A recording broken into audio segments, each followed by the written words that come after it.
The Trump's special envoy, Steve Witkoff, is in Moscow to present Washington's plan for a 30-day ceasefire in Ukraine. Now, there are signals that he could even get an audience with the Russian President Vladimir Putin himself.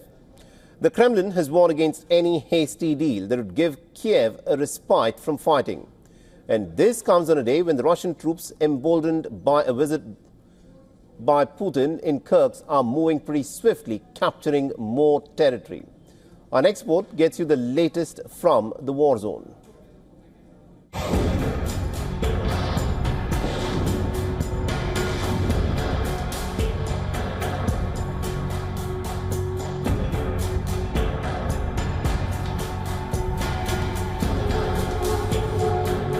Ukraine is under relentless assault. Russian missiles and drones pound Ukrainian cities, while Ukraine retaliates with its own drone strikes. The war has reached a new level of intensity. President Vladimir Putin, donning military fatigues, made a surprise visit to troops in Russia's western Kursk region. He ordered them to press their lightning advance and swiftly retake the remaining area from Ukrainian forces. To completely liberate the territory of the Kursk region, to restore the situation along the state borderline. And of course, we need to think, I would ask you to think in the future about creating a security zone along the state border. We need to think about this too.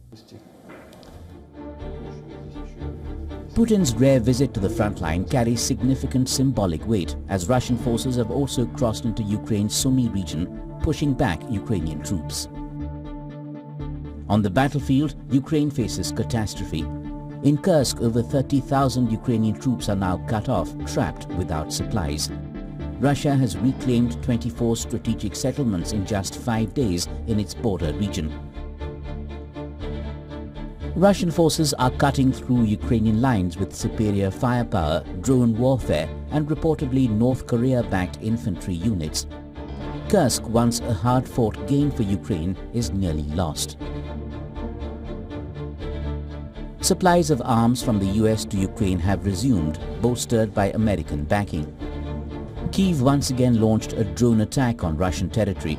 Russia says it downed 77 Ukrainian drones 2 days after Kyiv carried out its largest direct strike on Moscow during the 3-year war. Washington says it would soon be sending a 30-day ceasefire proposal to Moscow, which was agreed by Kyiv in a closed-door meeting in Saudi Arabia. Trump warns that if Moscow refuses, there will be devastating consequences. There are things you could do that wouldn't be pleasant in a financial sense. I can do things financially that would be very bad for Russia. I don't want to do that because I want to get peace. I want to see peace, and we'll see. But in a financial sense, yeah, we could do things very bad for Russia. It would be devastating for Russia, but I don't want to do that because I want to see peace. As the world waits to hear if Russia accepts the terms of the US-brokered ceasefire, Ukraine's bargaining chip in Kursk appears poised to disappear altogether. Bureau Report, WION World is One.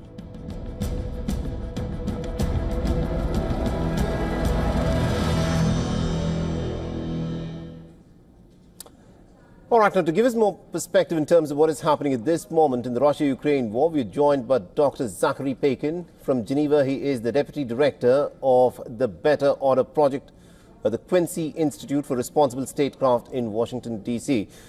Dr. Pakin, thank you very much indeed for joining us here on WION. And let me in fact start off by asking you this. There's this proposal for a 30-day ceasefire, which a close aide of Vladimir Putin says that it gives everything to Ukraine but nothing to Russia. In your assessment, do you think the Russians would be willing to play ball with the Americans for a 30-day ceasefire? And what happens if the Russians do not agree?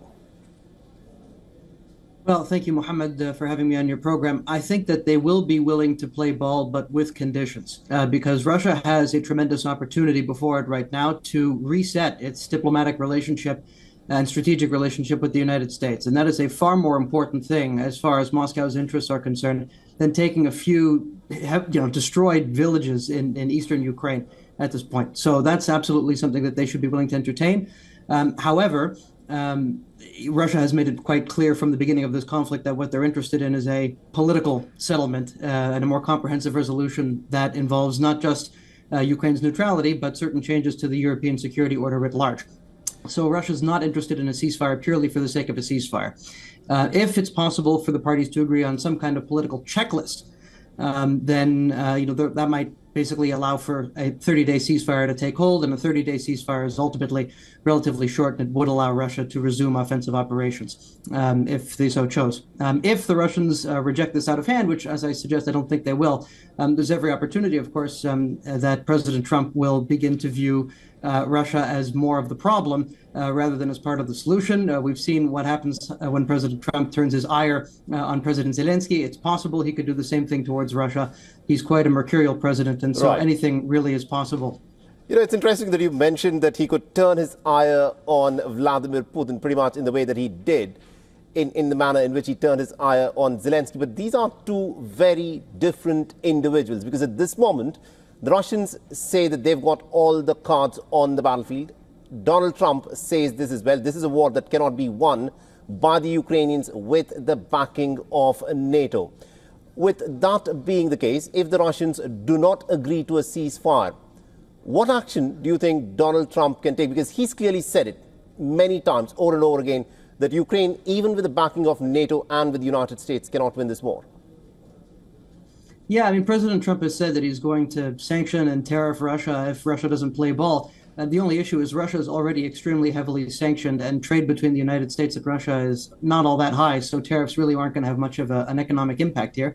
And the more important thing we've seen, not just over the past 3 years, but indeed since 2014, since Russia-West relations really took a nosedive after the events that occurred in Ukraine in 2013, 2014, we've seen very clearly that sanctions are not a panacea here. You can't sanction a great power into, agreeing with you and fundamentally revising their understanding of their interests. So Russia's made it very clear that it has core security interests and political interests as relates to the shape of the European security order, and it's willing to sacrifice not just economic interests, depending on your perspective, but also, men, a significant number of men, in order to achieve the status in the European security order that it believes that it is owed as a great power. And if we haven't got that message yet, after now more than a decade of conflict in Ukraine, it would be quite a tragic outcome indeed. All right, we'll have to leave there. Thank you very much indeed, Dr. Zachary Pakin, for joining us with that perspective. Thank you. For all the latest news, download the WION app and subscribe to our YouTube channel.